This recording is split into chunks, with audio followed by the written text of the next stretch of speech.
평화의 계곡에 다시금 어두운 그림자가 드리우고 팬더 마을을 찾아 진정한 용의 전사로서 거듭나게 되는 이야기 쿵푸 팬더 3입니다. 영화 전체를 훑기 때문에 스포일러에 주의하세요. 영화의 오프닝, 우구의 대사부가 등장합니다. 1편에서 대사부는 영원한 안식에 들어섰는데 그렇다는 것은 이곳이 죽음 이후의 세계, 즉 영혼 게임을 알 수 있는 대목입니다. 그곳에 500년이나 갇혀있던 새로운 악당, 네, 카이가 등장합니다. Kai, old friend. 눈을 뗄 수 없는 전투가 이어지고 이내 우구에이의 길을 빼앗는 카이. 영혼계를 벗어나기 위해 그곳에 남아있는 여러 사부들의 길을 모으고 있었는데요. I have taken the chi of every master here. 이때 타이렁의 모습도 찾을 수 있습니다. 1편의 악당으로 포와 대립했다가 Skadoosh. 밝은 빛이 되어 사라졌었는데 단순히 사라진 것이 아닌 영혼계에 도달해 있던 것이었습니다. 이는 추 포가 카이를 맞설 때 다시금 등장합니다. The whooshy finger hold? It's my best move. 그러나 카이는 살아있는 생명체가 아니었기에 이 권법이 통하지 않았으니 결국 자신의 손가락에 사용함으로써 Skadoosh. 해당 권법이 무시무시한 것이었음을 제대로 확인시켜줍니다. 포가 무서워했던 이유가 있었네요. The whooshy finger hold. Not the whooshy finger hold. 타이런과 쉔에게 자신의 색이 있었듯 카이의 메인 컬러는 초록색입니다. 그의 야심이 드리우는 순간 제이드 궁전에 쳐들어왔을 때 포와 마지막 전투를 앞둔 순간처럼 마찬가지로 포의 황금색은 이와 대비되는 순간마다 모습을 드러내니 황금빛이 물드는 장면과 그렇지 않은 장면에서 어떤 분위기가 전달되는지 확인하실 수 있으실 겁니다. 특히 포가 각성하는 이 장면이 제일 두드러진다고 할 수 있겠네요. 무적의 오인방을 가르치는 사부가 되라는 말에 부담감을 느낀 포는 거품 목욕을 하며 아버지의 조언 속 심란한 마음을 달랩니다. Shifu says I don't know what it means to be the Dragon Warrior. Now I have to be a teacher? 이는 집 마당에서 발견돼 아버지 핑을 처음으로 만나 보살핌을 받았던 모습을 연상하게 만듭니다. 용의 전사가 될 정도로 커버렸지만 아버지가 보기엔 그저 어린아이인 것처럼. 마침내 현실 세계로 모습을 드러낸 카이. 그는 자신의 수화가 된 사부들을 꺼내 명령을 내립니다. Find Uguay's students and bring them to me. 이때 사부들은 옥으로 만든 조각상의 모습을 띠고 있는데요. 동양권에서 옥은 좋은 기운을 전해줘 귀중품을 만드는 데 주로 사용됐습니다. 마스터 시프와 제자들이 기거하는 제이드 궁전도 그 뜻의 옥이 들어가 있죠. 현실계에 존재할 수 없는 캐릭터들의 특성과 녹색의 카이와 어울리는 분위기를 전해주기에 사용됐음을 알 수 있겠습니다. I'm Li Shan. I'm looking for my son. 평화의 계곡에 나타난 또 다른 팬더, 포의 친부인 리의 등장입니다. 만두를 잔뜩 먹는 모습은 영락없이 가족임을 알 수 있는데요. 앞서 쉔의 습격으로 팬더 마을이 불타버리면서 생사가 묘연했지만 2편 엔딩에서 새로운 곳에 정착한 일부 팬더들이 다뤄졌었습니다. 그중 아들이 살아있다는 걸 전해들은 리가 My son is alive. 포를 찾아다니면서 이곳 평화의 계곡까지 흘러들어왔던 것이었죠. 이 내용은 추후 우구에이의 언급으로 전해진 메시지였음이 밝혀지면서 그의 큰 그림을 엿볼 수 있겠습니다. Because the universe needed you.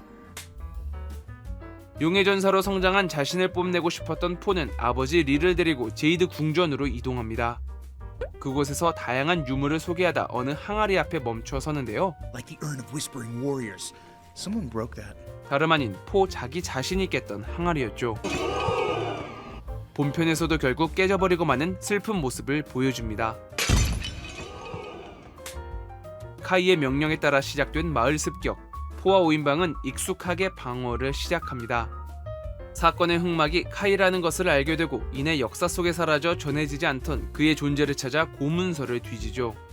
그런데 이때 What? It's blank. 이 모습은 용의 문서가 백지였던 것에 대한 언급입니다. 당시 얼마나 큰 충격을 받았던지 아찔해하는 리액션을 보여주지만 다행히도 족자를 더 펼치자 내용이 적혀 있었습니다. Can only be stopped By a true master of chi. 족자에 적힌 내용에 따라 기에 대한 사용 방법을 알아내고자 팬더 마을로 향하는 포. 먼 길을 거쳐 마을에 도착하니 수많은 팬더들이 행복한 삶을 영위하고 있었습니다. 그렇게 마중을 나오는데 숨을 헐떡이는 이유는 팬더가 먹는 대나무의 소화 흡수율이 낮아 많이 움직이지 않기 때문이었습니다. 대나무만 먹는 특이한 식성을 가졌지만 본래 육식을 하는 곰이었으니까요. 따라서 언덕 등을 굴러다니며 재미있다는 이유와 함께 관련된 모습을 찾아볼 수 있겠습니다. 한편 제이드 궁전에 다다른 카이에 의해 마스터 시프를 포함 무적의 5인방이 제압당하고 타이그리스만이 가까스로 탈출해 소식을 전해줍니다. 이에 전투 준비를 시작하는데 여기서 어린 팬더들은 타이그리스의 목소리를 맡은 안젤리나 졸리의 자녀들이 카메오 출연한 것입니다. Stripey baby, so beautiful. 졸리의 자녀뿐만 아니라 잭 블랙의 아들인 사무엘 블랙도 마을 토끼로 카메오 출연했고요. 하지만 포는 아직 기라는 힘을 깨우치지 못한 상황. 그러다 그를 막을 방법이 떠오릅니다. We could be just like you. 앞서 포는 무적의 5인방을 가르치라는 시프의 말을 이해할 수 없었습니다. 자신보다 앞서 먼저 배운 경력자이기도 하거니와 누군가를 가르치기에 자신이 한참이나 모자르다고 생각했으니까요. 방법을 모르니 어떻게 해야 할지도 모르고 수련은 엉망진창으로 끝났는데 이 모습 어디서 본 적이 있지 않으신가요? 네, 바로 1편에서 포가 처음으로 수련을 받았던 모습입니다. 시프는 나중에 이를 깨닫습니다. 정형화된 방식에서 벗어나 쿵푸를 배우게 할 수 있음을. 포 역시 아버지 리의 말을 듣고 나서야 자신이 배웠던 과정, 또 어떻게 가르쳐야 하는지에 대한 과정을 깨닫고 유레카처럼 소리를 질렀던 것입니다. That's what Shifu meant. I don't have to turn you into me. I have to turn you into you. 현실 세계의 팬더들과 아버지 핑 역시 길을 갈 무리에 포에게 전해주고 위기에 몰렸던 포는 웅장한 길을 발산하기 시작합니다. 삿갓을 쓰고 황금빛 도포를 입고 있는데 이는 포가 꿈꿨던 전설 속 전사의 모습 그대로를 가져온 것입니다. 그동안 자신이 꿈꾸던 대로 영웅의 길을 밟아가고 있었지만 이렇게 완전한 모습을 보이진 않았었거든요. 자신의 조화와 균형 속에 주변 인물들까지 감화시키면서 진정한 전설 속 전사로 거듭나게 되었다는 걸 알 수 있었습니다. I am the Dragon Warrior.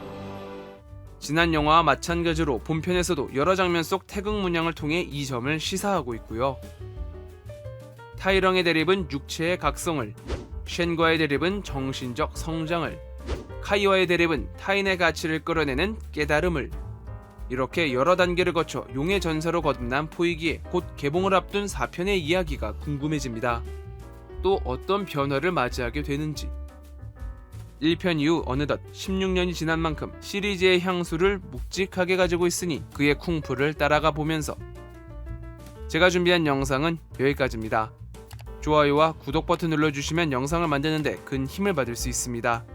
그럼 저는 다음 영화인 4편 쿵푸 팬더 4로 찾아뵙겠습니다. 감사합니다.